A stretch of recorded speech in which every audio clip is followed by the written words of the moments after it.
The telephone rang at midnight. Not a minute before, not a minute after. Midnight, exactly. And by morning, the woman who answered it was dead. Tonight, we step into the quiet, fog-wrapped streets of 1950s London, where drawing rooms hide dark secrets, where a single phone call can seal a fate, and where nothing, absolutely nothing, is ever quite what it seems. This is not a story about a weapon. It is not a story about poison or struggle or rage. This is a story about a telephone call, a call made at midnight. A call that lasted no more than 2 minutes. A call that told a killer exactly what he needed to know. And somewhere in the fog of London, in a small rented room with a cup of cold tea and a half-finished piece of knitting, sat an old woman. Small, quiet, easily overlooked. Miss Jane Marple. She had not been invited into this case. She rarely was. But murder, she had always found, had a way of finding her first. House on Belgrave Square, London in November was never a cheerful place. The fog came early that year, thick and yellowish, the kind that pressed itself against window panes and crept under doorways and made even the most familiar streets feel slightly wrong. Gas lamps along Belgrave Square burned with a muffled, uncertain glow, as though they too were unsure of their surroundings. The plane trees had long since lost their leaves, and their bare branches stretched upward into the grey like the fingers of something reaching for help that would not come. Number 14, Belgrave Square, was one of those houses that announced wealth without shouting it. It did not need to shout. The black iron railings were freshly painted. The steps were white and clean, scrubbed each morning by a girl named Doris, who arrived at 6:30 and never spoke unless spoken to. The brass door knocker, a lion's head, heavy and cold, gleamed even on the dullest days. And the curtains in the first-floor drawing room were always of the finest material, changed with the seasons, currently a deep burgundy that looked, in the evening lamplight, almost like dried blood. But that was a thought one would only have in retrospect. Mr. Edmund Ashworth was a man who had made his fortune in shipping. Not the romantic kind of shipping, not tall wooden vessels and sea salt and adventure. His was the modern kind, contracts, freight, manifests and margins and telephone calls made before the rest of London had finished its breakfast. He was 61 years old, heavyset with grey at his temples, and a watch that cost more than most men in England earned in a year. He was not cruel, exactly, but he was not warm either. He was the sort of man who remembered numbers better than names, and who considered efficiency the highest possible virtue. His wife, Mrs. Cecily Ashworth, was 34. There were those in their circle who had done the arithmetic when they married 7 years ago, and had raised their eyebrows accordingly. But Cecily had not married Edmund for love, or if she had, it was a practical sort of love, the kind that comes with security and a good address, and the knowledge that one will never worry about money again. She had come from a respectable but struggling family in Shropshire. She had been pretty and clever and tired of being poor. Edmund had offered her a life. She had accepted it. Whether she had grown to love him, truly, deeply love him, was a question that Cecily herself might not have been able to answer with certainty. She was a quiet woman. Not shy, precisely. She could hold a dinner conversation beautifully, could smile and pour tea, and say exactly the right things to exactly the right people. But there was something behind her eyes that guests sometimes noticed and then forgot. Something watchful and a little sad, like a woman who has learned that the room she is sitting in, however beautiful, is still a room she cannot leave. She had no children. This was not discussed. She had a small circle of friends, Mrs. Patricia Holt from 2 streets away, who talked too much and meant well, a younger woman named Diana Reeves, whom she had known since girlhood and who visited twice a year, and Dr. Hargreaves, their family physician, who was the sort of doctor who actually listened when you spoke, which Cecily had always found remarkable and rather touching. She also had, though she had told no one, a habit of sitting alone in the drawing room after Edmund had gone to bed, with a glass of sherry and whatever novel she was currently reading, and simply breathing, just breathing, in the quiet of the house with the fire low and the rest of the world locked safely outside. It was the best part of her day. On the evening of the 12th of November, 1952, Edmund Ashworth dined at his club. This was not unusual. He dined at his club most Tuesdays, and occasionally on Thursdays as well. He had telephoned Cecily at 5:30 to tell her not to wait dinner for him. She had said she wouldn't, in that mild, unsurprised tone she used for such information, and he had not returned. Home until shortly after 11, smelling faintly of brandy and cigars. He had looked in on Cecily in the drawing room. She was reading. She looked up, said goodnight, and looked back down at her book. Edmund had gone upstairs. By 11:30, the house was quiet. Doris had gone home hours ago. Mrs. Partridge, the cook, lived in but retired early and slept, famously, like a woman with a clear conscience. The housemaid, a girl called Agnes, had gone to bed with a headache. The house settled into itself. That particular nighttime quiet of old London houses, full of small creaks and the distant sound of a motor car and the occasional mutter of wind against the glass. Cecily put down her novel at 20 minutes to 12. She finished her sherry. She marked her page carefully. She was always careful about such things. She turned off the lamp on the side table, then paused, as she sometimes did, just standing in the darkened drawing room for a moment, looking at the faint glow of the street lamps through the curtains. She was just about to go upstairs, and then the telephone rang. It sat on the small mahogany table in the hallway, a black Bakelite telephone, solid and serious, the kind that felt important even when it wasn't. In the silence of the house at that hour, its ring was startling.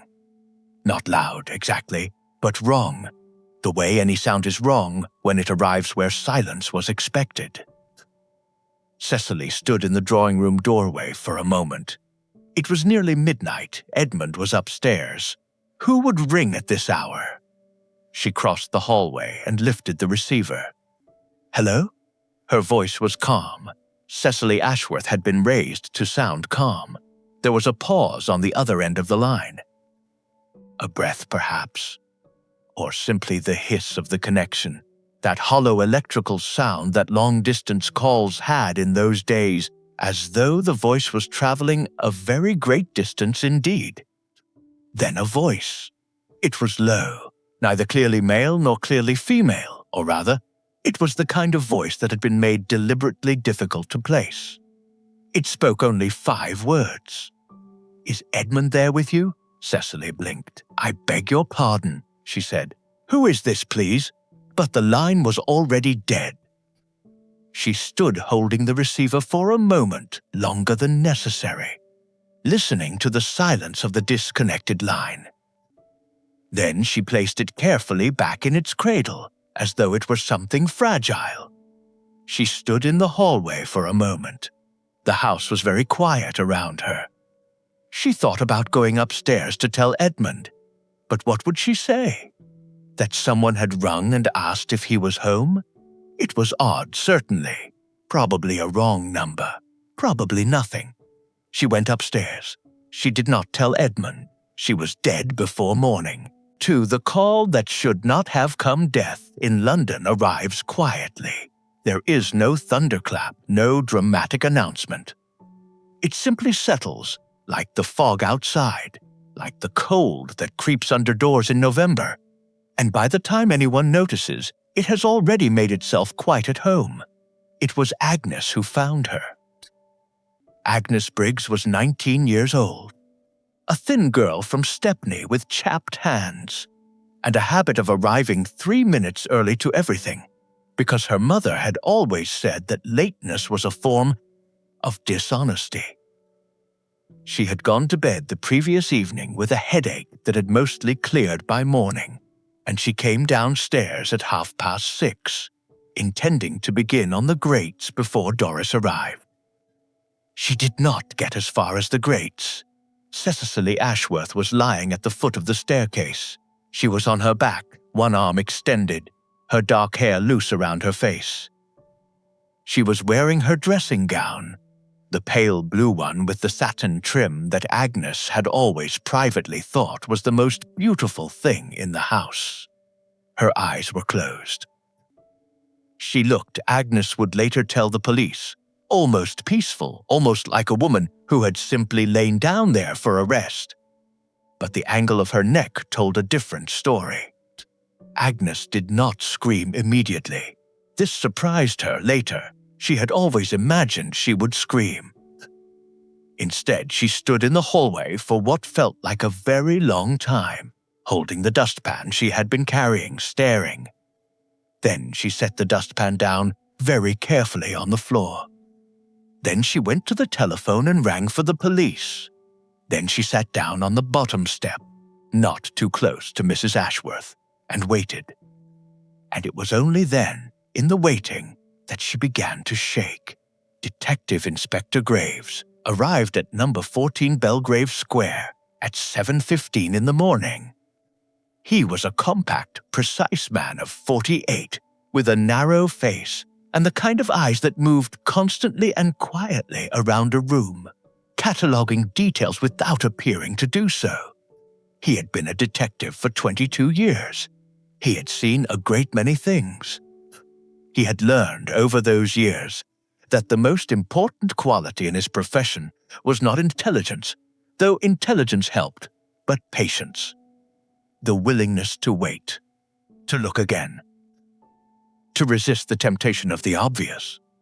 He stood in the hallway of number 14 and looked at Cecily Ashworth for a long moment before he said anything at all. Then he looked up at the staircase. It was a fine staircase, wide, carpeted in a deep green runner, with a polished mahogany banister. The steps were neither particularly steep nor particularly shallow, the ordinary steps of a well-built London townhouse. A woman might fall on such a staircase. It happened. Women fell on staircases. People tripped, stumbled, misjudged a step in the dark. But something about the position of the body troubled him in a way he could not yet name. He filed the feeling away and turned to speak to the housemaid. Agnes told him everything she knew, which was not much. She had found Mrs. Ashworth at approximately 6:35. She had not heard anything in the night. But then she had gone to bed early with a headache and had taken one of her tablets, the kind that made her sleep heavily. She could not say with certainty that she would have heard anything. Mrs. Partridge, the cook, had heard nothing either.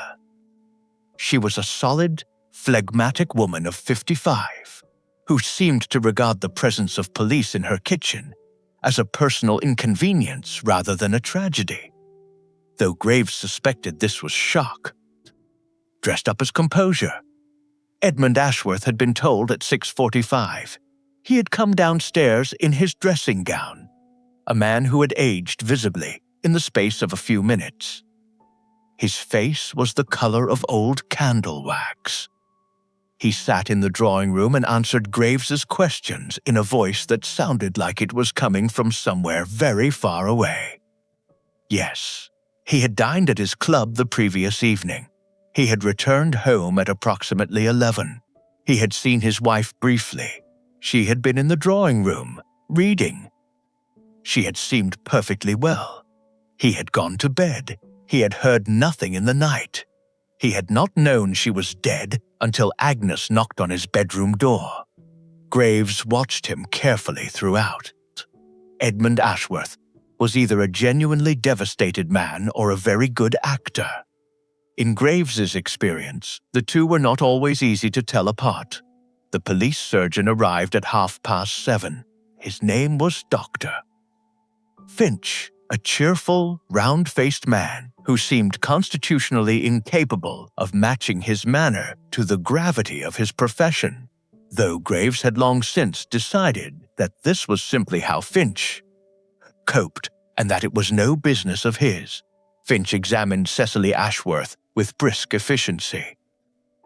Then he stood up, brushed off his knees, and looked at Graves with an expression that was, for once, not entirely cheerful. "She didn't fall," he said. Graves said nothing. He had suspected as much. "The neck injury is consistent with a fall on the surface of it," Finch continued in a lower voice, glancing toward the drawing room where Edmund Ashworth was still sitting with a constable. "But the bruising pattern is wrong. There's bruising here." He indicated his own neck briefly. "That suggests manual pressure before the fall. She was strangled. Not completely. Not enough to kill her by strangulation alone, but enough to render her unconscious. And then," he glanced at the staircase, "and then someone arranged the rest," Graves finished. "Quite," said Finch. They looked at each other for a moment, these two men who had seen too much in the quiet hallway of a house that had kept its secrets overnight. "Time of death?" Graves asked. "Midnight," said Finch. "Give or take 30 minutes either side. So, sometime between 11:30 and 12:30. It was the telephone that interested Graves most. He found it almost by instinct. That particular policeman's instinct that directs attention not toward the dramatic, but toward the small and the quiet. The telephone on the mahogany table in the hallway. He stood and looked at it for a moment. Then he turned to Agnes. "Did Mrs.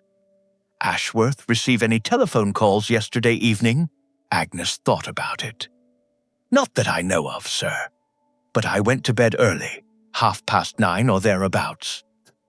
I wouldn't have heard if anyone rang after that. And Mr. Ashworth? He was out until 11, sir." Graves looked at the telephone again. He could not have said why it bothered him. There was nothing unusual about a telephone. Every house had one, and yet he made a note. It was Mrs. Patricia Holt who mentioned it first. She arrived at number 14 at 10 o'clock in the morning. She had heard the news, as neighbors do, through that invisible network of drawn curtains and whispered words that operates in London, squares as efficiently as any telegram. She was a tall, broad woman in her mid-40s, wearing too much powder and a genuinely stricken expression. And she pushed past the constable at the door with the determination of a woman who has decided that social obligation outranks police procedure. Graves spoke to her in the hallway, which was as far as he was willing to let her go. "The poor darling," said Mrs. Holt, pressing a handkerchief to her face. "I can't believe it. I simply cannot believe it. We had tea just last Thursday. She was perfectly well, perfectly herself." "Mrs. Holt," Graves said gently but firmly. "Did you telephone Mrs. Ashworth at any point last evening? Telephone her." "Good heavens, no. I never ring after 9 o'clock. Mother always said it was frightfully rude. Did she mention to you in recent days that she was expecting any calls? Or that anyone had been in contact with her? Anyone unusual?" Mrs. Holt paused, and in that pause, that small fractional hesitation, Graves's attention sharpened. "Well," said Mrs. Holt slowly, "she did mention something, now that you say it. Last Thursday over tea. She said she'd had rather an odd telephone call the week before. Someone ringing and then not saying anything. Just breathing, she said, and then ringing off. She laughed about it. Said it was probably a wrong number." She looked at Graves. "Do you think it matters?" she asked. "I think," said Graves carefully, "that it might." He was still standing in the hallway, turning this information over in his mind, when the constable at the door appeared and said, in a tone of mild bewilderment, that there was an elderly lady outside who was asking to speak to whoever was in charge. Graves frowned. An elderly lady? Yes, sir. Says her name is Miss Marple. Says she was acquainted with the deceased. Graves looked at the constable for a moment, then he said, Send her in. A body before breakfast, Miss Jane Marple had not intended to become involved. This was, she would reflect later, something she told herself, with remarkable regularity, and with equally remarkable inaccuracy. She had come to London for entirely ordinary reasons. Her nephew Raymond had arranged for her to stay in his flat in Bayswater for a fortnight while he was away lecturing in Edinburgh. Something to do with his novels, though Miss Marple had never been entirely clear on what lectures about novels actually involved, and Raymond had explained it twice without illuminating the matter much. She had come to London to see her dentist, Mr. Pemberton, who had a practice in Harley Street, and who was the only dentist she had ever trusted not to cause unnecessary suffering. She had come to visit the linen department at Selfridge's, where they were having a sale that her friend Mrs. Bantry had specifically recommended. And she had come, if she was honest, simply to be in London for a little while, to sit in Kensington Gardens with her knitting if the weather permitted, and to remind herself that the world was larger than St. Mary Mead. She had not come to London to find a murderer, and yet here she was, standing on the pavement outside number 14 Belgrave Square at 10 minutes past 10 in the morning, in her good wool coat and her sensible shoes, with her knitting bag over one arm, watching a police constable guard the front door of a house she had walked past quite by accident on her way back from Selfridge. The sale, she should mention, had been rather disappointing. She had known Cecily Ashworth, or rather she had known of her. This requires some small explanation. Cecily's mother, a Mrs. Doris Fellows, had grown up in a village called Witton-on-Marsh, which was 12 miles from St. Mary Mead, and close enough that the two villages shared a church fete every other summer. Miss Marple had known Doris Fellows quite well, a nervous, kind woman who had worried constantly and smiled bravely and worked very hard to give her daughters better lives than her own. Cecily had been her eldest. Miss Marple remembered her as a child, a quiet, watchful little girl who had won the spelling competition at the church fete 3 years running, and had accepted her prize each time with a grave, self-contained composure that Miss Marple had found rather remarkable in one so young. She had not seen Cecily since the girl was perhaps 12 years old. But when she had written, some months ago, on the occasion of Doris Fellowes's death, a brief note of condolence to the address she found in her address book, Cecily had replied. A proper reply, handwritten, 2 pages, warm without being excessive. The kind of letter that told you something real about the person who had written it. Miss Marple had been pleased.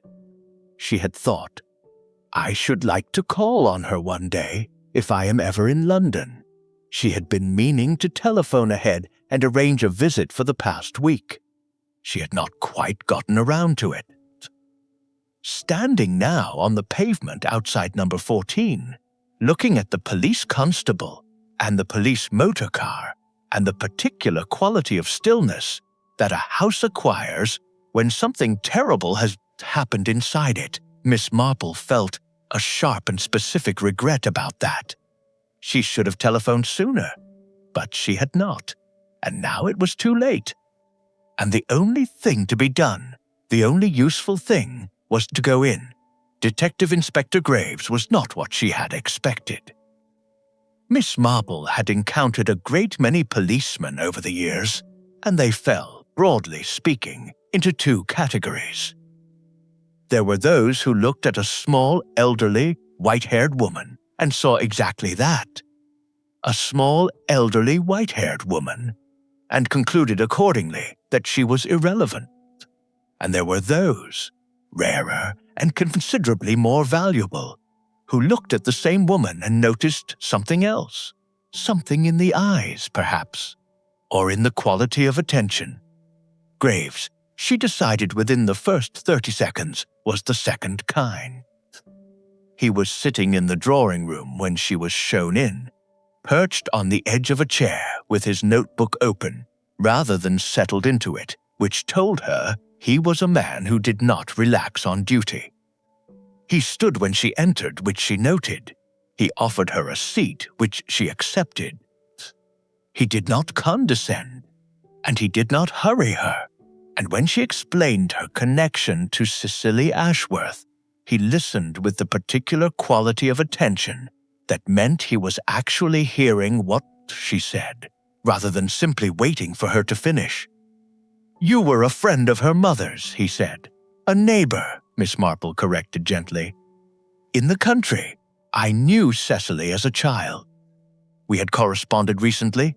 Since her mother's death, I had intended to call on her this week." "I see," said Graves. He looked at her for a moment. "Miss Marple, how much do you know about what has happened here?" "Very little," she said honestly. "I saw the police presence as I was passing and made inquiries of your constable outside. He told me only that Mrs. Ashworth had been found dead this morning. He was quite properly discreet beyond that." She paused. "It was not an accident," she said. "It was not a question." Graves looked at her steadily. "What makes you say that?" "The number of police present," said Miss Marple simply, "and the way they are moving through the house. Purposeful, but not urgent. Which means it is not an accident requiring immediate explanation. It is a crime requiring careful examination. Also," she hesitated just briefly, "the housemaid I passed in the hallway. She has been crying, which one would expect. But she is also frightened. There is a difference between grief and fear, and that girl has both." Graves was quiet for a moment. Then he said, "Mrs. Ashworth was found at the foot of the staircase this morning. It has been determined that her death was not the result of a fall." Miss Marple folded her hands in her lap. "I see," she said quietly. And then, after a moment, "Poor Cecily," it was simply said, "no drama in it." But Graves, watching her, thought he understood something about this woman, that her sympathy was real, and that it existed alongside, and did not diminish, her capacity to think very clearly. She asked, after a respectful pause, if she might ask one or two questions. Graves said she might. "The husband," she said. "Mr. Ashworth. Was he at home last evening?" "He returned home at approximately 11 o'clock. He dined at his club." "And the household staff?" "The housemaid retired early. She had a headache." The cook heard nothing. "A girl called Doris comes in mornings. She had not yet arrived when the body was found." Miss Marple nodded slowly. "So Mrs. Ashworth was, for all practical purposes, alone in the house from approximately 9:30 onwards, with the exception of her husband, who was absent until 11, and the cook, who was asleep." "That is correct." She was quiet for a moment. Something was working behind her eyes, that particular, unhurried working that meant she was arranging things, the way one arranges pieces of a pattern that has not yet revealed itself. "Inspector," she said, "did Mrs. Ashworth receive a telephone call last evening?" Graves went very still. It was a small stillness, barely perceptible, but Miss Marple perceived it. "Why do you ask?" he said carefully. "Because," said Miss Marple, "in my experience, which is, I'm afraid, rather more extensive than one might wish, when a woman is found dead in her own home, alone, at midnight, the question is, always, how did the killer know she was alone? And a telephone call," she paused, "is rather a convenient way of finding out. The drawing room was very quiet. Outside, the fog had thickened again, pressing against the burgundy curtains, muffling the sounds of the street. Graves looked at this small, white-haired woman sitting very upright in Edmund Ashworth's armchair, with her knitting bag on the floor beside her and her hands folded quietly in her lap. "Mrs. Holt," he said slowly, "mentioned that Mrs. Ashworth had received an odd call approximately 1 week ago. Someone who rang and said nothing." "A test," said Miss Marple immediately. "A test? To see who answered. To establish the pattern of the household. Who is generally at home, at what hours, whether the husband answers or the wife." She paused. "And then last night, the final call. To confirm she was alone." Graves said nothing for a long moment.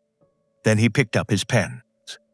"Miss Marple," he said, "I wonder if you might be willing to remain available for further conversation." "I am in London for another 10 days," said Miss Marple. She picked up her knitting bag and stood, smoothing her coat. "I am quite available." She moved toward the door. Then she stopped. "Inspector," she said without turning around, "the telephone in the hallway. You will want to find where that call was made from." "We are already looking into it," said Graves. "Good," said Miss Marple. She turned briefly, and there was something in her expression. Not quite a smile, but in the neighborhood of one. "Because I rather think the caller made a small mistake." And then she was gone, out into the fog-wrapped hallway, past the telephone on its mahogany table, past the staircase where Cecily Ashworth had been found, and out through the front door into the gray November morning. Graves sat for a moment after she left. Then he wrote 3 words in his notebook, underlined them twice, and went to find his sergeant. The 3 words were, "Find the box. Miss Marple arrives." Uninvited Raymond West's flat in Bayswater was on the 3rd floor of a narrow Victorian building that smelled permanently of boiled cabbage and someone else's pipe. Tobacco. Miss Marple had said nothing about this to Raymond. He was very proud of the flat. He considered it artistic, which apparently meant that the furniture did not match, and there were a great many books stacked on the floor, in places where chairs might more usefully have stood. She had rearranged the kitchen on her first day, because she could not find anything, and had felt immediately guilty about it, and then decided not to be, because a kitchen in which one cannot find. The teapot is simply a kitchen that has been arranged incorrectly. She made herself a cup of tea now. It was past 11, and she had walked rather further than she had intended that morning, and sat down at Raymond's small kitchen table with her notebook. Not her knitting, her notebook, the small, rather battered one she had carried for years, in which she wrote things down when she needed to think. She wrote, C.A. Found foot of stairs. Neck staged fall. Telephone call, midnight, approx. Previous call, 1 week prior, silent. Husband club. Returned 11, staff asleep absent. She looked at what she had written. Then she wrote underneath it, how did the killer know Edmund was not at home? And beneath that, the call confirmed it. But someone already suspected it. Which means someone who knew the household. Someone who knew Edmund dined at his club on Tuesdays. She underlined Tuesdays and sat back. The tea was too hot to drink yet. She waited, which she was very good at. The trouble with London, Miss Marple had always felt, was that it made people feel anonymous, insane. Mary Mead, everyone knew everything about everyone, who came and went, who dined with whom, whose motor car had been seen parked outside whose house. This was frequently inconvenient and occasionally unkind, but it was, she had come to believe, genuinely useful in the business of understanding human nature. People in villages could not hide as easily. They were observed, they were known, In London, one could be entirely invisible. One could make a telephone call from a public box and vanish back into the city without a trace. One could know someone's habits, their comings and goings, their Tuesday dinners at the club, and nobody would think it remarkable, because in London, nobody thought anything about anyone remarkable. And yet, even in London, Miss Marple thought, habits had to be observed by someone. A person did not simply know that Edmund Ashworth dined at his club on Tuesdays without having some connection to his world. A friend, a colleague, a member of the same club, a servant perhaps, past or present. Someone who had sat at a dinner table and heard Edmund say, as men like Edmund invariably said, "I always dine at the club on Tuesdays. Keeps one sane, that sort of regularity," she wrote. Who knew his Tuesday habit? The tea had cooled sufficiently. She drank it. She went back to Belgrave Square that afternoon. She had not been invited. This did not trouble her particularly. She had long since made peace with the fact that she was rarely invited anywhere useful, and that this was not a reason to stay away. She did not go to the front door of number 14. Instead, she walked slowly around the square. It was the kind of walk that looked entirely like an elderly woman taking the air, which was precisely how she intended it to look. She walked with her knitting bag over her arm and her eyes moving quietly over everything. The houses, the railings, the plane trees, the parked motor cars, the position of the street lamps, and the telephone box. There was one at the corner of the square, a red GPO box, the standard kind, solid and bright against the grey afternoon. She stopped and looked at it for a moment, then walked on. There was another one, she knew from her walk that morning, on the street immediately behind Belgrave Square. A narrower street, less well lit, with a small row of shops that would be closed in the evening. That one was better. That one was the kind of place from which one might make a call and not be noticed. She walked to it. It was a perfectly ordinary telephone box. Red paint slightly chipped at the base. The familiar smell inside, cold metal and old paper, and something faintly unpleasant that she decided not to investigate further. The telephone directory hanging from its chain, pages soft with use, the coin slot, the receiver, the dial. Miss Marple stood outside it for a moment. Then she opened the door and stepped in. She was not sure what she was looking for. This was, and she was honest enough with herself to admit it, slightly embarrassing. Inspector Graves and his people had almost certainly already examined this box, if they had arrived at the same conclusion she had about the call. She was probably wasting her time. She was probably simply a rather foolish old woman standing in a telephone box in the cold, for no good reason. She looked anyway. The floor was dirty, a November's worth of boot prints in a fine layer of grime. The small shelf beneath the telephone held the usual accumulation: a torn scrap of newspaper, a spent match, a bus ticket. She looked at these without touching them. The police had been here. She could tell from the faint traces of fingerprint powder on the telephone itself, a grey residue that caught the light. She was about to step out when she noticed the directory. It was hanging as it always did, from its chain. But it had been opened.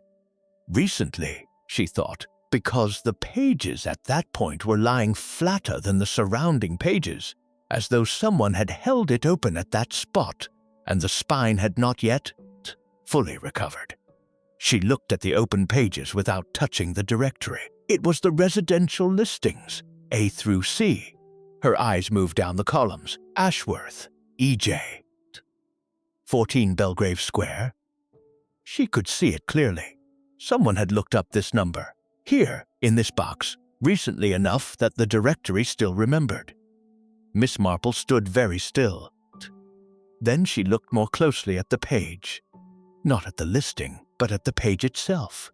And there, very faintly, in the margin beside the Ashworth listing, was a small mark. So faint it was barely there, just a line, really. A vertical line, the kind one makes unconsciously when one is holding a pencil and following a column of names with it to keep one's place. She looked at it for a long moment.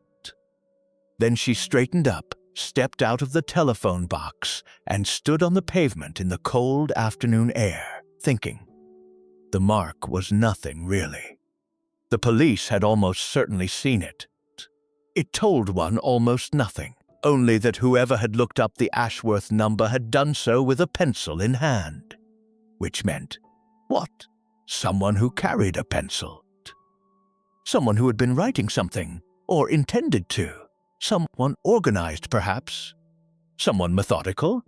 Or, thought Miss Marple, someone who was copying the number down. Which would mean they had not known the number from memory. Which would mean they were not a close acquaintance of the Ashworths. She walked back toward Belgrave Square, slowly, thinking this through. She very nearly walked directly into Detective Inspector Graves. He was coming out of number 14 as she was passing. She had perhaps walked around the square one more time than was strictly necessary, and he stopped on the front steps and looked at her with an expression that was not quite surprise and not quite resignation, but something in between. "Miss Marple," he said. "Inspector Graves," she said pleasantly. "What a coincidence." He looked at her for a moment. Then, to his credit, he did not pursue the question of coincidence. "I was just leaving," he said. "We've made some progress on the telephone call. The exchange has confirmed an outgoing call was made to this number at 11:58 last night, from a public box. The one in the street behind the square," said Miss Marple. A pause. "Yes," said Graves slowly. "How did you?" "It is the less visible of the two nearby boxes," she said simply. "Someone planning this carefully would choose the less visible one." Graves studied her for a moment. He seemed to be making a decision. "We found fingerprint evidence in the box," he said. "Partial prints on the telephone. We're running comparisons." "And the directory?" said Miss Marple. Another pause. Longer this time. "The directory?" he repeated. "The telephone directory in the box," she said. "It was open to the residential listings, A through C. The Ashworth number is listed. And there is a pencil mark in the margin beside the listing." She paused. "I imagine your people noted it." Graves's expression did not change, but something shifted behind his eyes.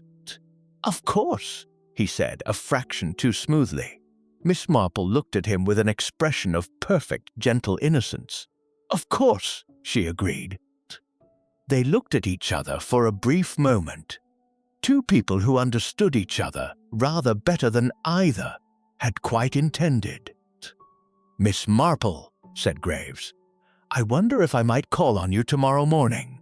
There are one or two things I should like to discuss." "I am always in before noon," she said. She gave him Raymond's address in Bayswater. "I shall make sure there is sufficient tea." She walked away down the square, her knitting bag over her arm, her sensible shoes quiet on the pavement. Behind her, Graves stood on the steps of number 14 for a moment. Then he turned and went back inside, calling for his sergeant. "Collins," he said when the sergeant appeared. "The telephone directory in the box on Cunning Street. Did anyone examine it?" Collins looked at him. "The directory, sir?" The expression on Graves's face answered the question. "Get someone back there," he said quietly. "Now, and Collins, sir, don't touch the pages. Just the cover."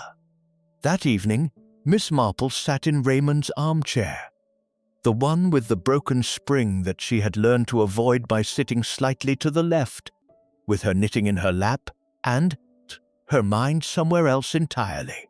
She was thinking about pencils, about the kind of person who carries a pencil, about the kind of person who looks up a number in a directory rather than knowing it from memory, about the kind of person who is organized enough to plan a murder carefully, the preliminary call, the confirmation call, the staged fall, and careless enough to leave a mark in a margin.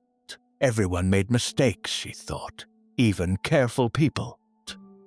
Especially careful people sometimes, because careful people trusted their own carefulness, and that trust could make them careless in small ways. She had learned this in St. Mary Mead, watching people for 60-some years, the woman who was meticulous about her housekeeping and slapdash about her accounts. The man who remembered every appointment and forgot every birthday. Thoroughness in one area did not guarantee thoroughness in all areas. The killer had been thorough about the call, about choosing the right box, the right time, the right words. Only 5 words, careful, gender disguised. Thorough about the staging, the fall, the staircase, the appearance of accident. But they had had a pencil in their hand, and they had left a mark. Why did they have a pencil, she thought. And then, just as the clock on Raymond's mantelpiece struck 9, because they were writing something else at the same time, she sat with that thought for a long moment. Then she picked up her knitting and began to work. And her needles moved in their familiar rhythm, and she thought about pencils and telephone boxes, and a quiet house in Belgrave Square, and the 5 words that had sealed a woman's fate. Is Edmund there with you? 5 words. The killer had not asked, is your husband at home? They had used Edmund's name, which meant they knew Edmund. Knew him well enough to use his Christian name at least, or had wanted Cecily to think they did. She dropped a stitch. She noticed it 3 rows later, which irritated her. She was usually more careful, and she had to go back and correct it, which took rather longer than it should have, because the light in Raymond's sitting room was not good enough, and she had forgotten her better reading spectacles in the bedroom. By the time she had fixed it, she had lost the thread of the thought. She picked it up again, patiently. Edmund, they used his name. She filed this away and continued knitting. Outside, the London fog pressed against the windows, and somewhere in the city, a killer was presumably sleeping very soundly. Miss Marple hoped they were enjoying it. They would not be sleeping soundly for much longer. 5. The red telephone box. The morning of the 14th of November was cold and perfectly still. The fog had thinned overnight, not gone. Never entirely gone in London in November, but thinned enough that one could see across the street, could see the bare branches of the plane trees and the parked motor cars and the thin stripe of pale sky above the rooftops. The air had that particular quality it sometimes had after fog, washed, almost, as though the city had been cleaned very gently while nobody was watching. Miss Marple noticed this from Raymond's kitchen window while she was making her morning tea. She also noticed the motor car that had been parked across the street since yesterday evening, a dark blue Wolseley. She had seen it when she came in at 5:30, and it had still been there when she looked out before bed, and it was there now. She could not see the occupant clearly from this angle, but she was fairly certain the occupant was there. She did not mention this to anyone. She made her tea, ate a piece of toast with marmalade. Raymond had excellent marmalade. She would give him that, and sat down with her notebook. Inspector Graves arrived at 9:30. He was carrying his hat and looking like a man who had not slept particularly well, which Miss Marple found reassuring. It meant he was taking this seriously. She showed him into Raymond's sitting room, moved a stack of books off the second chair, and poured him tea without asking whether he wanted it, because he clearly did. He accepted it without comment, which confirmed her judgment. "We have the report from the exchange," he said, opening his notebook. The call to number 14 Belgrave Square was placed at 11:58 on the evening of the 12th. Duration, 47 seconds. The originating box is confirmed as the GPO box on Cunning Street, which is approximately 3 minutes' walk from the rear of Belgrave Square, said Miss Marple. "Yes." Graves looked at her briefly. "Yes, now, the directory. You were right about the pencil mark. Our people confirmed it last evening. A faint vertical mark in the margin beside the Ashworth listing. We are having it examined, though I suspect it will tell us very little beyond what we already know." "It tells us something," said Miss Marple. "That someone looked up the number. That someone looked up the number with a pencil in hand," she corrected, gently. "Which suggests they were engaged in some other writing activity at the same time. It is a small distinction, but I think it may matter." Graves wrote something in his notebook. "I've been thinking about that," he admitted. "Someone making notes, perhaps. Writing something down while they made the call. Or just before it," said Miss Marple.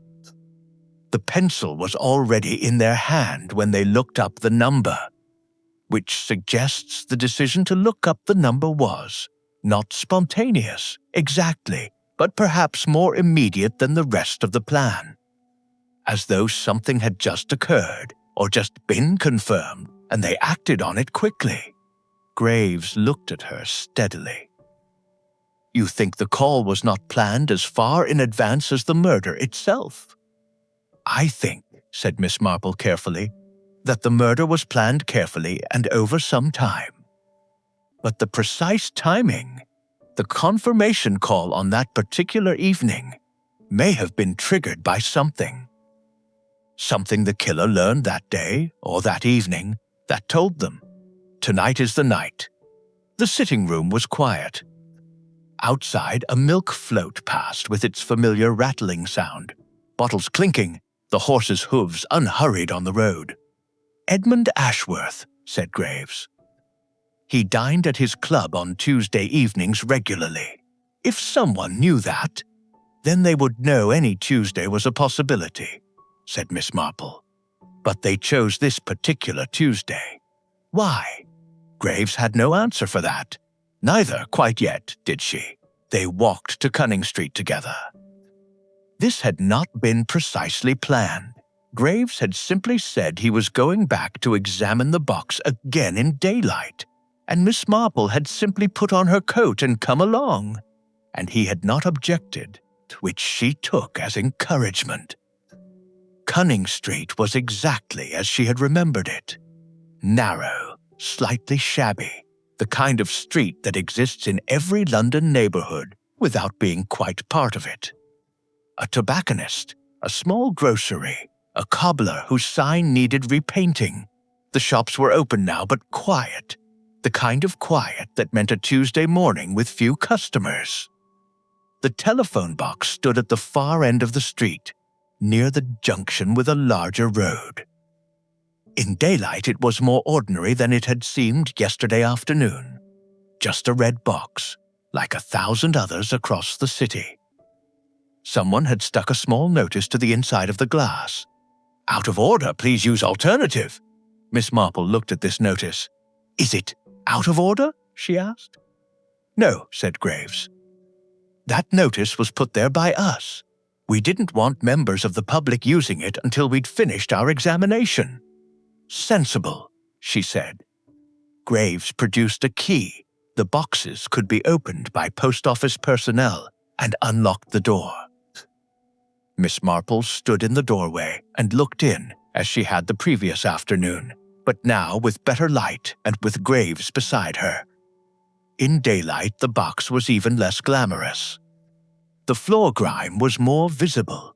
The spent match, the bus ticket, the scrap of newspaper, all still there, presumably awaiting collection by the forensics team. The telephone directory hung open to the same page, a small evidence tag now affixed to the cover. "The bus ticket," said Miss Marple. Graves followed her gaze. "We're tracing it. It's a number 19. The route runs through Knightsbridge, Sloane Square, Victoria." "All very close to Belgrave Square," said Miss Marple. "Yes." Unfortunately, the 19 is one of the busier routes. The ticket alone won't tell us much." Miss Marple looked at the ticket. It was sitting on the shelf below the telephone, face down. She could see only its pale reverse side, the generic cream color of London transport tickets. "May I?" she asked, producing a clean handkerchief from her pocket. Graves considered for a moment. Then, "The forensics team has already processed the shelf." "Yes." Carefully, using the handkerchief, she turned the ticket over. It was a single fare, Sloane Square to Victoria. Issued. She looked at the small printed date, the 12th of November. "Yesterday, Sloane Square to Victoria," she said aloud. "A very short journey. 3 stops." "Someone who got on at Sloane Square and off at Victoria," said Graves. Or someone who got on earlier and whose ticket happened to be from Sloane Square," said Miss Marple. "The tickets are collected at the beginning of the journey and returned. One simply puts the date of travel, not the boarding point, on the ticket." She paused. "Though Sloane Square is close. Very close." "Someone coming from the Knightsbridge or Chelsea direction," Graves said slowly. "Perhaps." She set the ticket back down carefully and stepped out of the box, standing on the pavement.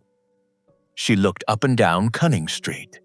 "The tobacconist," she said suddenly. "I beg your pardon." She was already walking toward it. After a moment, Graves followed. The tobacconist was a small, warm shop that smelled of pipe tobacco and newsprint. One of those shops that seemed to exist slightly outside of time, as though they have been there for 40 years and intend to be there for 40 more. The man behind the counter was elderly, with a gray mustache and the slow, unhurried manner of someone who has sold tobacco and newspapers for so long that very little surprises him. His name, a small card on the counter informed Miss Marple, was Mr. T. Briggs, said Miss Marple pleasantly. She did not produce a warrant card because she did not have one. She simply smiled in the way she had, the way that made people feel that she was someone's rather nice grandmother, which was disarming in direct proportion to how completely it underestimated her. "I wonder if I might ask you something about the telephone box at the end of your street." Mr. Briggs looked at her. Then at Graves, who had followed her in and was standing slightly behind her, which she appreciated.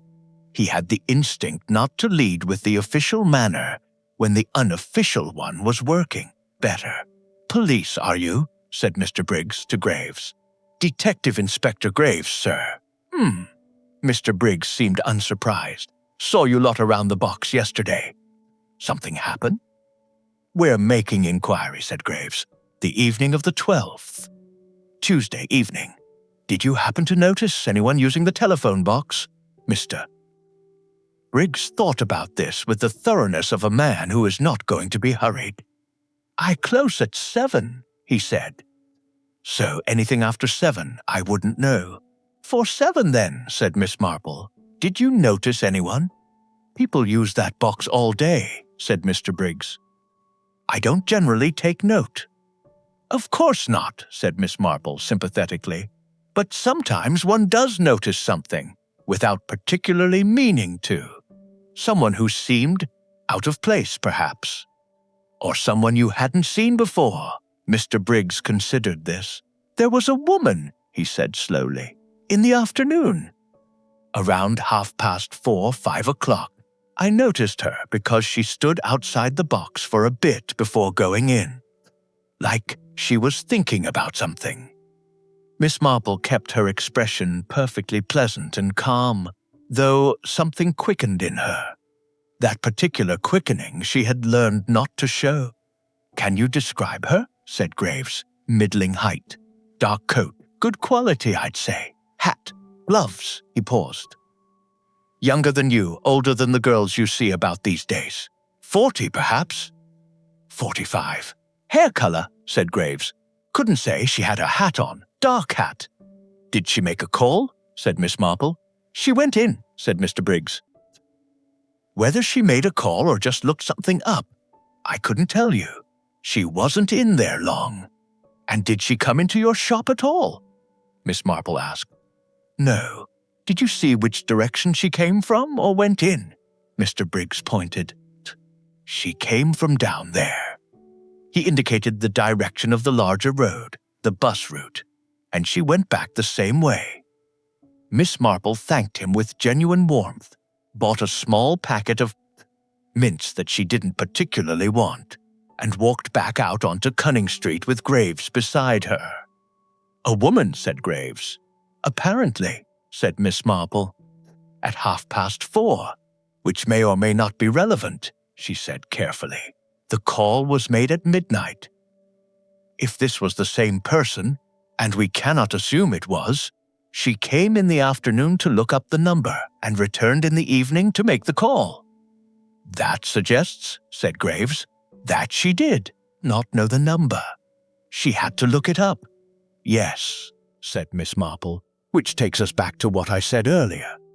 Not a close acquaintance of the Ashworths. Someone who knew of them, knew Edmund's habits, knew the household, but did not have the number from memory." They walked slowly back down Cunning Street in the thin November sunshine. "Not a close friend," said Graves, thinking aloud. "Not a family member. Someone on the periphery. Someone who had information about the family without being part of their immediate circle. A former servant, perhaps," said Miss Marple thoughtfully. "Or a business associate's wife.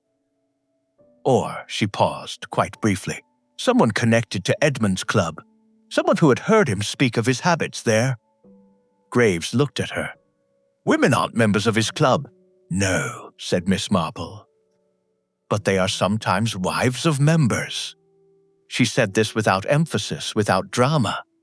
The same mild tone she used for most things, and let it sit in the cold morning air between them. Graves walked beside her without speaking for a moment. Then he said, "I need to speak to Edmund Ashworth again." "Yes," said Miss Marple. "I rather think you do." She did not go with him to Belgrave Square. She had considered it and decided against, not because she didn't want to, but because she recognized, with the honesty she generally applied to herself, that there were limits to how far an unofficial involvement could be stretched. Graves had been remarkably tolerant. She did not want to push past tolerant into inconvenient. Instead, she walked back toward Bayswater, a longer walk than was perhaps advisable for a woman of her age, particularly in November, and her left knee, which had been troublesome since the summer, made its opinion known somewhere around Hyde Park Corner. She stopped and rested on a bench for a few minutes, which she found mildly irritating, and looked at the park. The bare trees, the gray sky, the pigeons going about their pigeon business with complete indifference to human troubles. She thought about the woman in the dark coat, 40 perhaps, 45. Good coat, hat, gloves. Standing outside the box, thinking before going in. What was she thinking about? Miss Marple, perhaps? Am I certain? Am I really going to do this? Or perhaps she had already decided, and she was simply thinking about what to say. 5 words. Is Edmund there with you? Simple enough. But one rehearses, even so. One stands on the pavement and rehearses, because when the moment comes, one needs to be sure of one's voice. The voice, thought Miss Marple. The voice on the call had been. Cecily had presumably described it to Mrs. Holt and Mrs. Holt had described it to Graves, and Graves had mentioned it only in passing. Low, neither clearly male nor female. A woman could disguise her voice to sound lower. A woman of 40 or 45, with a good coat and gloves, standing on a pavement and rehearsing 5 words, making sure her voice was low enough, steady enough, unidentifiable enough. "Is Edmund there with you?" Miss Marple sat on the bench in Hyde Park and felt the cold coming up through the slats and thought about a woman she didn't know who had stood in a red telephone box in Cunning Street and made a call that killed someone. She thought about Cecily. Quiet, watchful Cecily, who had won the spelling competition 3 years running and written a lovely letter after her mother died. She stood up because sitting still in the cold was not helpful and began walking again. Her knee protested she ignored it. That evening, Graves telephoned. "Ashworth," he said without preamble. "He has a business partner, a man named Gerald Forbes, 2 Fs. They've been partners in the shipping firm for 11 years. Forbes is 53, lives in Chelsea. The number 19 bus, Sloane Square. He is married," said Miss Marple. "Was," said Graves. "His wife died 3 years ago. He, according to Ashworth, who told me this with some discomfort, formed an attachment to another woman." Miss Marple waited. "A woman named Mrs. Dorothea Vane," said Graves. 43 years old, widow, lives in Pont Street, which was in Knightsbridge, which was on the number 19 bus route." "Inspector," said Miss Marple, "I think perhaps you should speak to Mrs. Dorothea Vane." "I intend to," said Graves, "first thing tomorrow." A pause. "Miss Marple, would you like to come?" She looked at the telephone for a moment. Then she said quite calmly, "I think that would be very helpful, Inspector." "Yes." She replaced the receiver. Then she went and found her good coat, the better one, the charcoal grey, and hung it ready by the door for the morning. She had a feeling tomorrow would be important. She was not wrong, Mrs. Dorothea Vane, the morning of the 15th of November, dawned grey and damp, the kind of day that made even the most determined Londoner wish to remain indoors with a fire and a pot of strong tea. The fog had returned in the night, thinner than before but persistent, wrapping itself around the street lamps and turning Pont Street into a corridor of muffled sounds and half-seen shapes. Miss Marple sat beside Detective Inspector Graves in the back of the police motor car, her hands folded neatly over her knitting bag. She had chosen her charcoal grey coat and a particularly unobtrusive hat. She did not wish to appear as though she were conducting an official visit. She wished, rather, to appear as the sort of elderly lady who might accompany a policeman out of simple neighborly concern. Graves had not objected to her presence. In fact, he had seemed almost relieved. Pont Street was quiet and respectable, the houses tall and well-kept, their front doors painted in dignified shades of black and deep green.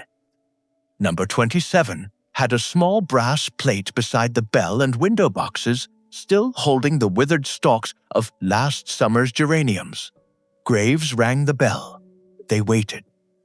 The woman who opened the door was precisely as Mr. Briggs had described her. Middling height, perhaps 43 or 4, dressed in a well-cut dark green wool dress with a simple pearl brooch at the throat. Her hair was dark, drawn back neatly, and her eyes were intelligent, though at that moment they held a shadow of wariness. "Mrs. Dorothea Vane," said Graves, removing his hat. "Yes, Detective Inspector Graves, Scotland Yard. This is Miss Marple, a consultant in this matter. May we come in, Mrs.?" Vane hesitated only a fraction of a second, long enough for Miss Marple to notice, then stepped back with a graceful movement. "Of course.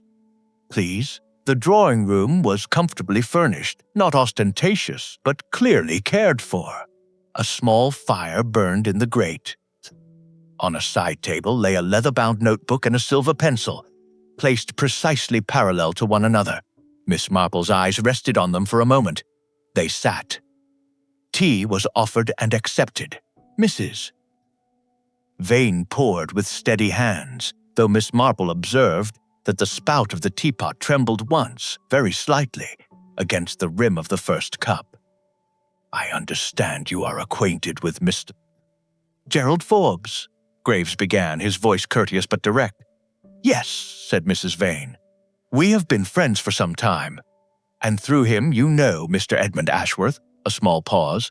"Naturally. They have been business partners for many years. I have met Mr. Ashworth on several occasions. And poor Mrs. Ashworth, of course." Her voice softened. "A terrible tragedy." "I was shocked to hear of it," Miss Marple spoke gently. "You knew her well, then?" "Not well. No. We met perhaps 4 or 5 times at dinners. She was a quiet woman, rather self-contained." Graves leaned forward slightly. "Mrs.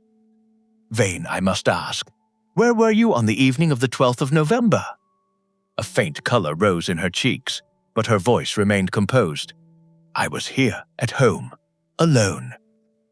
I read until late and went to bed shortly after 11. No visitors, no telephone calls, none." Miss Marple's needles had come out of her bag, almost of their own accord. She began to knit, small steady stitches, her eyes never leaving Mrs. Vane's face. "Forgive an old woman's curiosity," she said mildly, "but you seem the sort of person who keeps careful notes. That little silver pencil on the table, quite elegant. Do you use it often?" Mrs. Vane glanced at the pencil. "I make lists, appointments, household matters. One must be organized these days." "Indeed," said Miss Marple, "organization is such a virtue, especially when one is planning something important." The silence that followed was brief but heavy. Graves cleared his throat. "Mr. Forbes tells us that Mr. Ashworth dines regularly at his club on Tuesday evenings. Did you happen to know this habit, Mrs.?" Vane's fingers tightened fractionally around the handle of her teacup. "I may have heard it mentioned. Gerald speaks of business matters quite freely. Why do you ask?" "Mrs. Ashworth received a telephone call at exactly 11:58 on Tuesday night. A call from a public box not far from Belgrave Square. The caller asked only one question. 'Is Edmund there with you?'" Mrs. Vane set her cup down with a small click. "And you think I made that call?" "I am simply establishing facts, madam," Miss Marple continued knitting. "It is curious, is it not, how a single telephone call can change everything. One moment a woman is reading quietly in her drawing room. The next she is dead at the foot of her own stairs. All because someone needed to be certain her husband was not at home." Mrs. Vane looked directly at Miss Marple for the first time. There was something in her eyes, not quite fear, but a sharp, calculating intelligence. "I did not kill Cecily Ashworth," she said, her voice low. "I had no reason to, hadn't you?" Miss Marple asked softly. "Money can be a powerful reason, Mrs. Vane, and security. And the desire to remove an obstacle between oneself and a comfortable future." For a moment, the two women regarded each other across the tea table. One old and deceptively fragile, the other younger, elegant, and suddenly very still. Graves broke the silence. "We will need to examine your fingerprints, Mrs. Vane. For elimination purposes, of course." "Of course," she replied, a touch too quickly. As they rose to leave, Miss Marple paused by the small writing desk. A sheet of notepaper lay half-covered, the silver pencil resting across it. The handwriting was neat, flowing. The top line read, "Tuesday, confirm arrangements." Miss Marple said nothing, but she stored the image away carefully, like a piece of knitting she would return to later. Outside on Pont Street, the fog had thickened again. Graves walked beside her, hands in the pockets of his coat. "She was nervous," he said. "Yes," replied Miss Marple. "But nervous people are not always guilty. Sometimes they are simply afraid of being thought guilty. And the pencil," Miss Marple smiled faintly, Silver pencils are quite common, Inspector. But the habit of making notes at odd moments, that may prove more useful than we yet realize. They reached the motor car. Before getting in, Miss Marple looked back once at the house on Pont Street. A curtain on the first floor twitched, then fell still. "She will not sleep easily tonight," Miss Marple murmured. "Nor will I," said Graves. Miss Marple settled herself in the seat, her knitting bag on her lap. "Tomorrow," she said quietly, "I think we should pay a visit to Mr. Gerald Forbes. And perhaps to the Ashworths' former servants. There are still several loose threads, Inspector. And in my experience, loose threads have a way of leading one to the center of the pattern." The motor car moved off into the fog. Behind them, in the quiet drawing room on Pont Street, Mrs. Dorothea Vane stood at the window for a long time, the silver pencil still in her hand. The club and the servant. The 16th of November brought a sharper cold to London. The fog had lifted somewhat by midday, but a damp chill clung to everything, to the railings of Belgrave Square, to the leather seats of taxicabs, and to the heavy oak doors of gentlemen's clubs that lined St. James's Street. Miss Marple had spent the morning in Raymond's flat, her notebook open on the kitchen table beside a cooling cup of tea. She had written only 3 lines, silver pencil, lists, confirm arrangements. Tuesday habit known to more than one person. Who asks questions about other people's routines? She closed the notebook with a small sigh and reached for her knitting. The rhythm of the needles helped her think.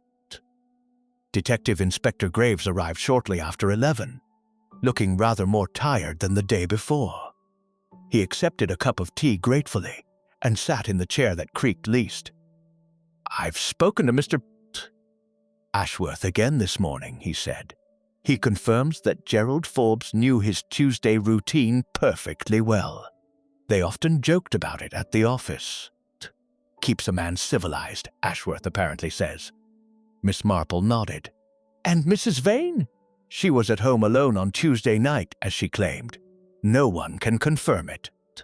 But her fingerprints do not match those found in the telephone box."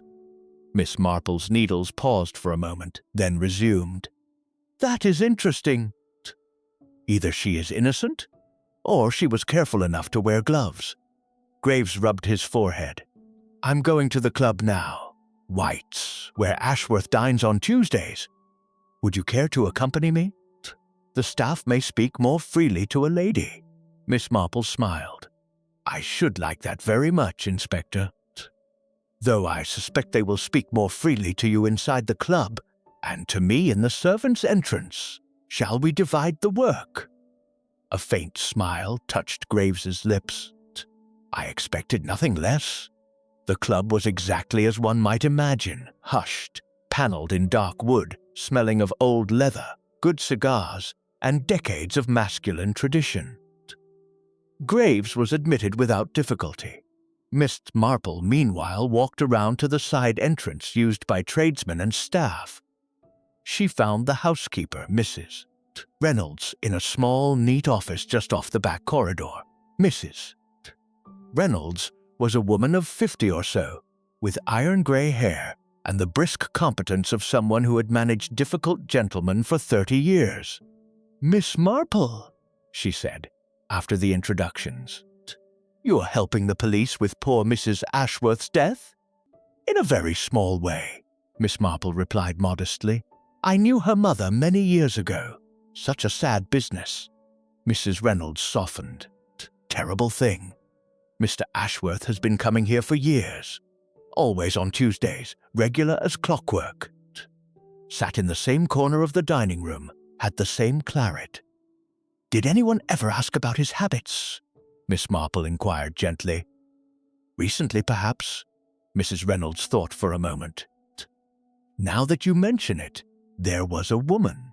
Came to the side door about 10 days ago. Said she was writing an article on London clubs for some magazine. Asked all sorts of questions. Which members dined regularly. What nights. that sort of thing seemed harmless enough at the time. Miss Marple's knitting bag rested on her lap. "Can you describe her?" 40-odd. Dark coat, spoke nicely, had a notebook and a silver pencil, kept writing things down while we talked. A silver pencil. Miss Marple felt the small, familiar thrill of a pattern beginning to emerge. Did she mention any particular member? She asked about Mr. Ashworth by name. Said she'd heard he was one of the most successful shipping men in London. Wanted to know if he still came regularly. "And you?" Told her. "Well, yes. No harm in it, I thought. Everyone knows Mr.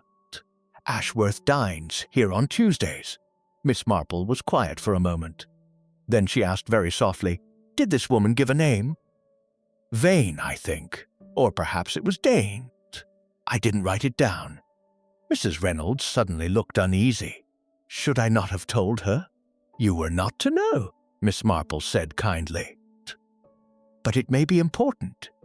She thanked the housekeeper warmly and made her way back to the front of the building, just as Graves emerged. They walked together along St. James's Street, the wind tugging at Miss Marple's coat.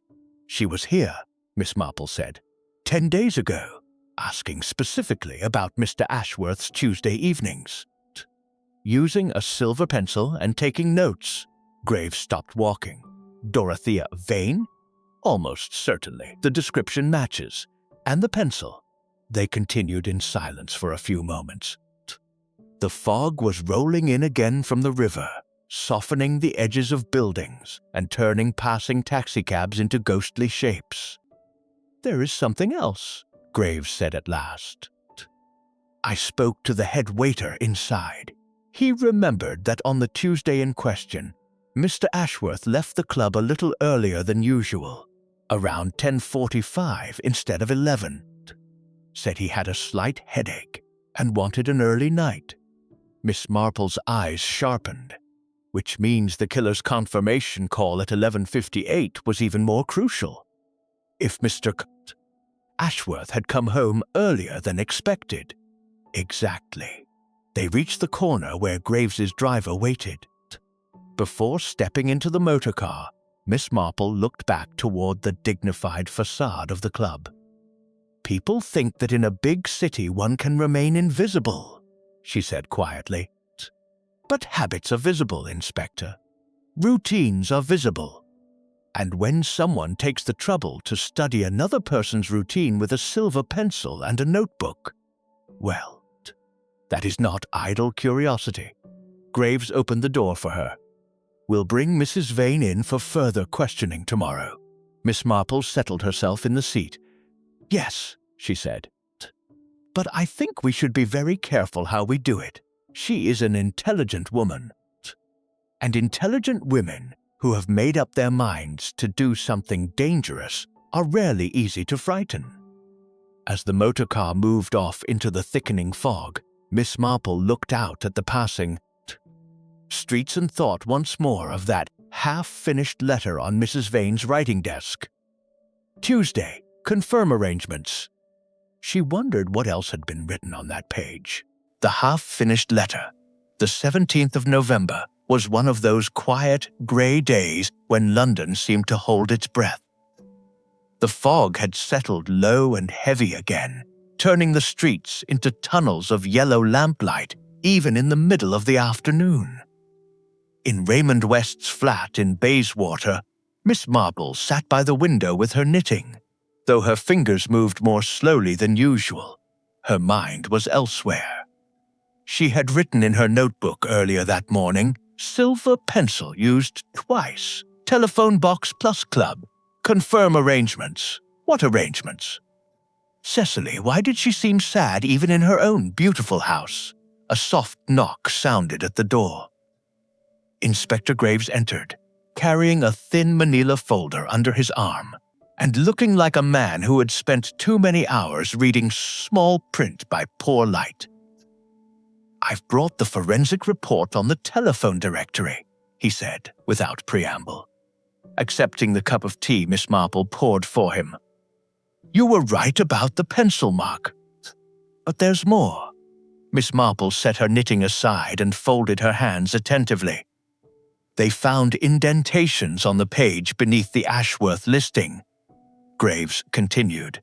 Pressure from writing. The laboratory was able to bring them up with oblique lighting and photography. It appears someone was writing a short note while the directory was open. He opened the folder and slid a photograph across the table. Miss Marple studied it carefully. The faint impressions were just legible. Tuesday 12th, E, at club confirmed. Call at 11:55, 5 words only. Then stairs. Miss Marple looked up, her eyes very sharp. She wrote her plan down, Inspector. Right there in the telephone box while the directory was still open. That is why the pencil was in her hand. Graves nodded. It's damning, combined with Mrs. Reynolds' statement from the club, we have a very strong case against Dorothea Vane. She was gathering information. She planned the call. She knew the exact night. Miss Marple was quiet for a long moment, her gaze drifting to the window where the fog pressed against the glass. And yet, she said softly, something still feels not quite right. Graves raised an eyebrow. In what way? Cecily Ashworth, Miss Marple replied. I have been thinking about her a great deal. A quiet, watchful woman who married for security and then found herself living in a beautiful cage. She had no children. She sat alone in the drawing room with her sherry and her novels. And she answered the telephone at midnight without hesitation, even though it startled her. She paused, choosing her words with care. A woman who has grown wary of the world does not usually answer the telephone at that hour so calmly, unless she was expecting something. Or someone. Graves leaned forward. You think she knew the caller? Not necessarily knew, but perhaps she suspected something was coming. I spoke again with Mrs. Patricia Holt this morning, on the telephone, I'm afraid, because she was too upset to receive visitors. She told me something interesting. In the last few weeks, Cecily had seemed distracted. She had asked Mrs. Holt whether it was possible to obtain a quiet divorce without too much scandal. Miss Marple's voice remained gentle, but her words carried weight. Mr. Ashworth is a wealthy man. If Cecily had decided to leave him, there would have been a financial settlement. And if Mr. Ashworth had discovered that his wife intended to divorce him, Graves finished the thought. Then Mrs. Vane and Gerald Forbes might have seen their own future threatened. Ashworth's fortune is tied up in the partnership. A bitter divorce could ruin everything. Exactly, said Miss Marple. Money again. Always money, or the fear of losing it. She picked up the photograph once more and studied the faint indentations. There is one small detail that troubles me, Inspector. The handwriting pressure on the directory page is quite heavy. The writing of someone who is anxious or in a hurry. But the woman Mr. Briggs saw in the afternoon was calm enough to stand outside the box, thinking for some time, almost as though she were steeling herself. Graves frowned. You think there were two people involved? I think, Miss Marple said carefully, that we may not yet have the whole pattern. The half-finished letter on Mrs. Vane's desk. I should very much like to see the rest of that page. Graves stood up. I'll arrange for a search warrant this afternoon. We'll bring her in for questioning tomorrow morning. If she wrote that note in the directory, we'll know soon enough. Miss Marple nodded, but her expression remained thoughtful. As Graves reached the door, she spoke again. Inspector, when you speak to Mrs. Vane, ask her about the knitting. Graves turned, surprised. Knitting? Yes, said Miss Marple. Cecily Ashworth had a half-finished piece of knitting in her bedroom. Pale blue wool, very fine work. Mrs. Holt mentioned it once. It seems she only knitted when she was particularly worried. The piece was left on her bedside table, needles still in it, as though she had put it down suddenly. She smiled faintly, a small, sad smile. "We all have our ways of waiting for bad news, Inspector. Some of us knit." That evening, Miss Marple sat alone in the sitting room. The fire was low. Outside, the fog pressed closer, muffling even the sound of passing cars. She thought of Cecily Ashworth, a young woman who had married for safety and found herself trapped in a life that offered everything except happiness. A woman who had perhaps found the courage at last to reach for something better, and had paid for it with her life. Miss Marple picked up her own knitting and began to work, the needles clicking softly in the quiet room. Somewhere in London, someone was still holding a silver pencil, and somewhere a half-finished letter waited to tell its story. The trap, the 18th of November, arrived with a stillness that felt almost unnatural. The fog had grown so thick by evening that the street lamps in Bayswater appeared as faint glowing orbs suspended in milk. Even the sound of footsteps on the pavement was swallowed before it could travel more than a few yards. Miss Marple had barely slept. She sat now in Raymond's armchair, a shawl around her shoulders, her knitting resting untouched in her lap. The half-finished piece, a soft grey scarf, lay like a question she had not yet answered. Her notebook was open on the small table beside her, not only the call she had written, but the reason for the call. A quiet knock came at the door. Inspector Graves stepped inside, brushing droplets of moisture from his coat. His face was drawn, the lines around his eyes deeper than they had been even 2 days earlier. "She denies everything," he said without waiting to be offered tea. "Mrs. Vane claims she never visited the club, never went near Cunning Street, and certainly never wrote anything in a telephone directory. Her solicitor was with her within the hour." Miss Marple nodded calmly. "And the search warrant? We found the rest of the notepaper. The top sheet had been torn away, but the impression on the sheet beneath matches the directory exactly. Tuesday 12th, E at club, confirmed. Same pencil pressure. Same handwriting?" He sat down heavily. "It should be enough, but she is clever, Miss Marple. She knows we cannot yet prove she was the one who actually placed the call. No direct witness. No fingerprints on the telephone itself that match hers. A good barrister could create reasonable doubt." Miss Marple was silent for a long moment, her eyes fixed on the fire. "Then we must remove the doubt," she said at last. Graves looked at her. "How?" Miss Marple picked up her knitting at last and made 2 careful stitches before answering. "We use the telephone," she said, "the same instrument that began this tragedy.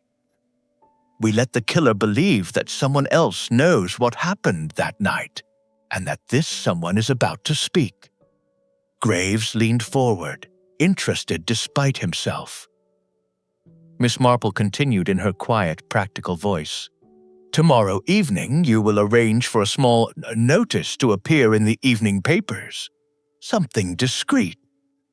Information concerning the death of Mrs. Cecily Ashworth at 14 Belgrave Square. A witness has come forward who was near the telephone box on Cunning Street on the night of the 12th. Police request contact." She set her knitting down. "Then, tomorrow night at precisely 11:45, you will have one of your men telephone Mrs. Vane from a private line. He will say he is the witness, that he saw a woman in a dark coat leaving the box, that he remembers her face clearly and has already given a description to the police. He will sound nervous, hesitant, the sort of man who might be bought off or frightened off." Graves's eyes narrowed. "You want to rattle her." "I want her to act," Miss Marple corrected gently.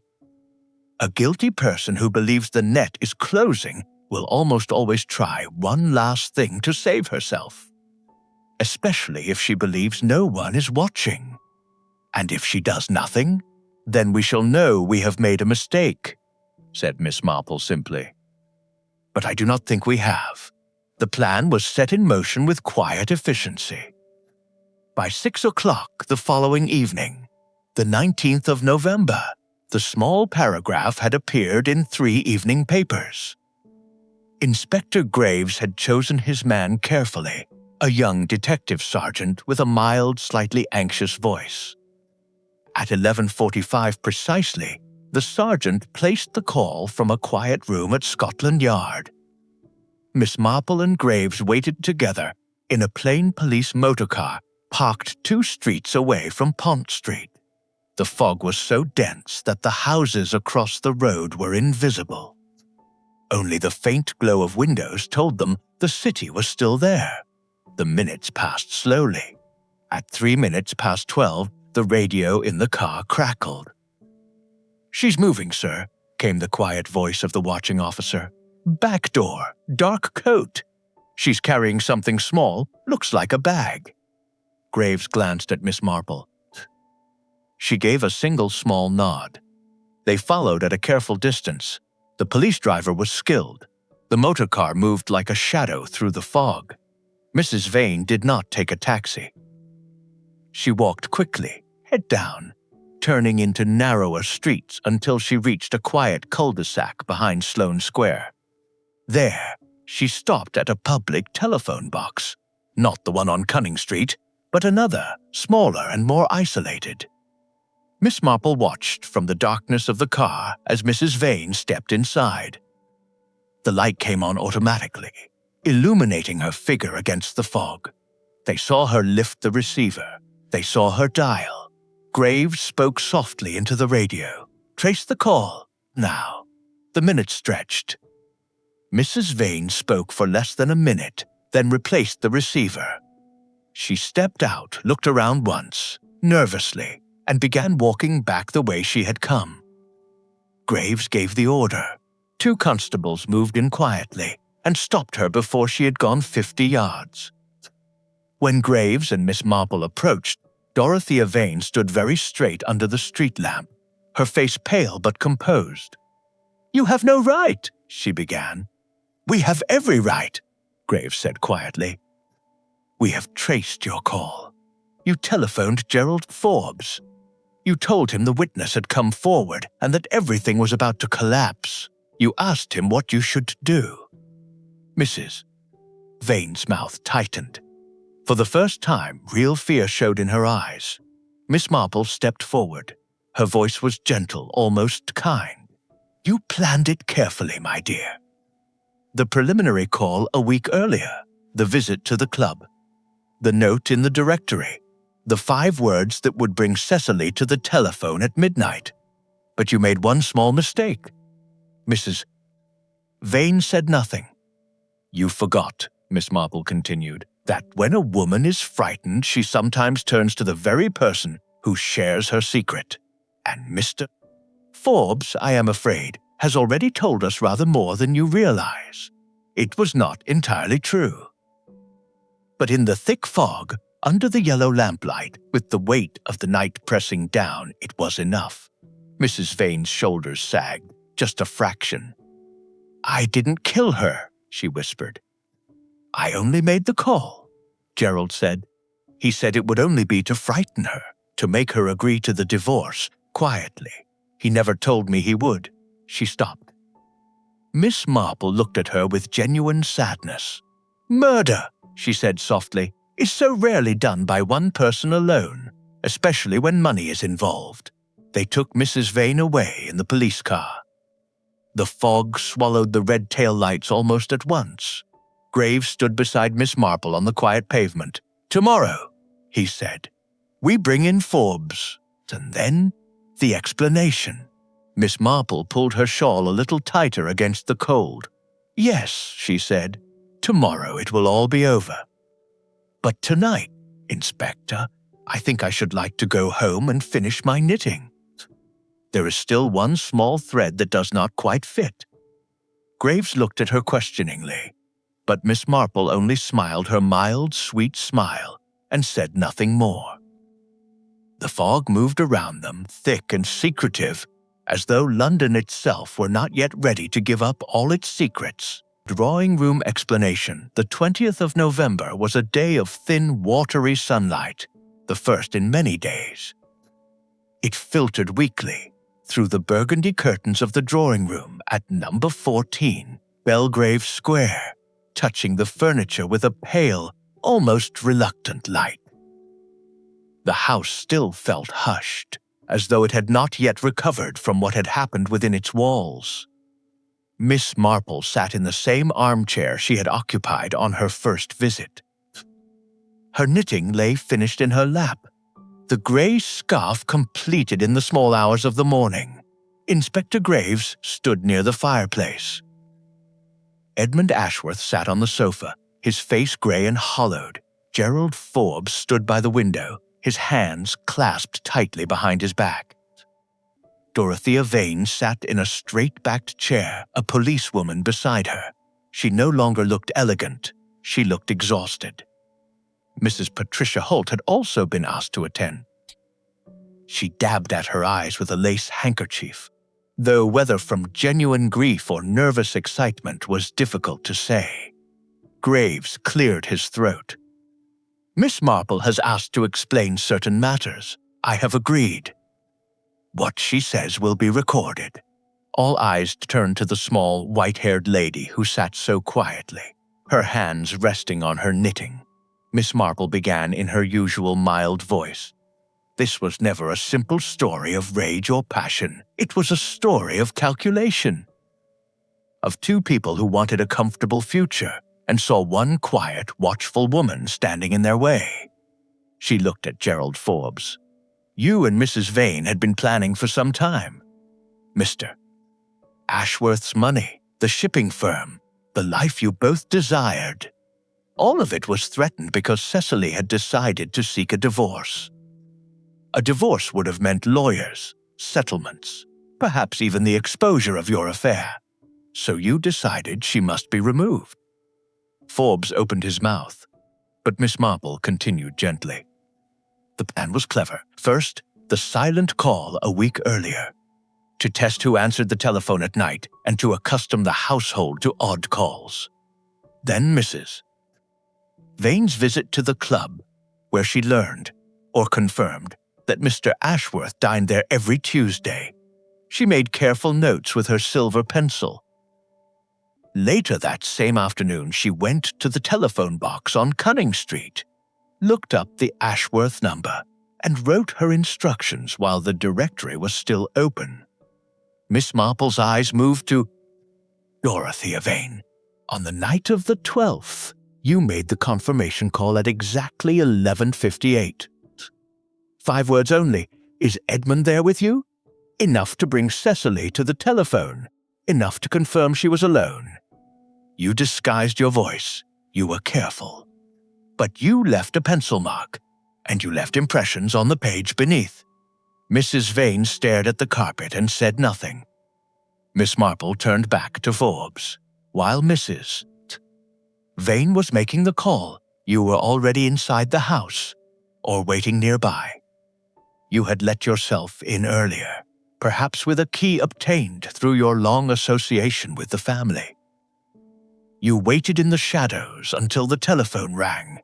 When Cecily answered it and turned her back to the hallway, you struck. You strangled her. Not enough to kill her outright, but enough to render her unconscious. Then you arranged her body at the foot of the stairs to look like an accident." Edmund Ashworth made a small, choked sound. Miss Marple's voice remained soft. "You nearly succeeded. The police might have accepted it as a tragic fall had it not been for one small thing. The telephone call. That single call told us someone knew Mr. Ashworth was not at home. Someone who needed to be certain." She paused and looked at each of them in turn.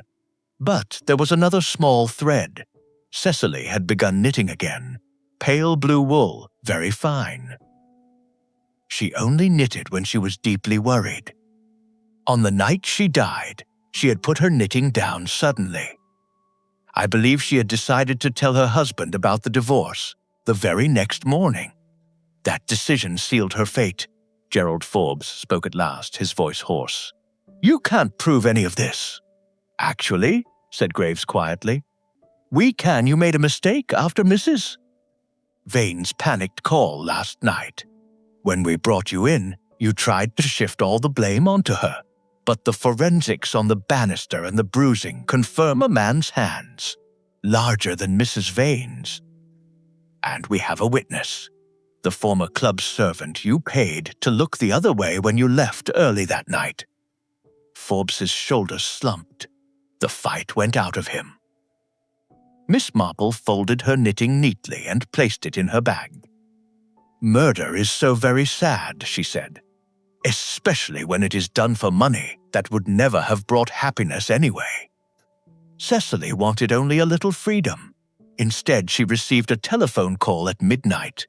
She rose slowly, smoothing her coat. I think that is all, Inspector. The pattern is complete. Later that afternoon, Miss Marple stood once more on the pavement outside number 14 Belgrave Square.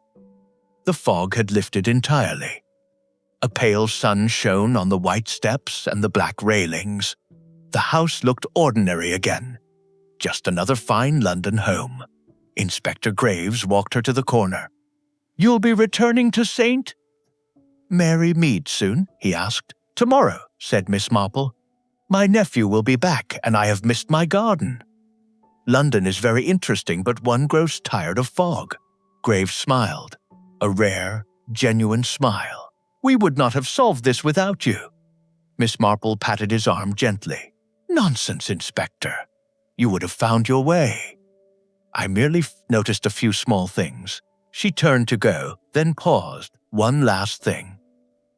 The old woman in the small rented room with her cold tea and half-finished knitting. She was never really outside the story, was she? Murder has a way of finding those who understand it. She gave a small, sweet smile and walked away down the square, her sensible shoes quiet on the pavement, her knitting bag over her arm. Behind her, London went on about its business. Somewhere, another telephone was ringing. But for now, in Belgrave Square, the fog had cleared and the truth had been spoken. Miss Marple was going home.